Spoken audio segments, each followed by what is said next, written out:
নাটোরে হদিস মেলেনি পলক ও শিমুলের অস্ত্রের।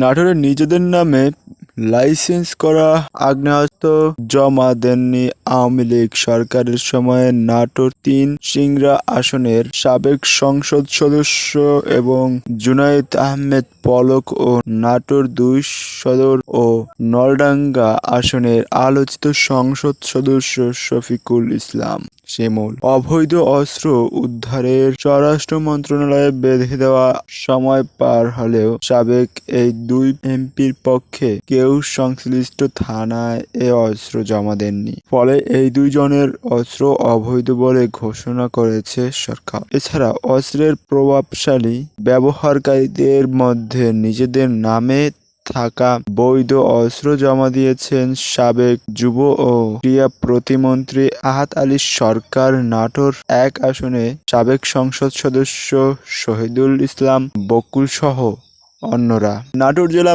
ম্যাজিস্ট্রেটের কার্যালয়ের জুডিশিয়াল মুন্সিখানা জেএম সূত্রে জানা যায়, ২০০৮ সালের নবম জাতীয় সংসদ নির্বাচনে আওয়ামী লীগ সরকার গঠনের পর থেকে ২০২৪ সালের ২৭ জাতীয় সংসদ নির্বাচন পর্যন্ত নাটোরের ৭টি থানায় নির্ধারিত শর্তের অনুকূলে ৯৫ জন ব্যক্তিকে আগ্নেয়াস্ত্রের লাইসেন্স দেওয়া হয়। আওয়ামী লীগ সরকার ক্ষমতায় থাকায় এসব অস্ত্রের অধিকাংশই আওয়ামী লীগের মন্ত্রী, এমপিসহ জনপ্রতিনিধি ও গুরুত্বপূর্ণ নেতারা নিজেদের নিরাপত্তার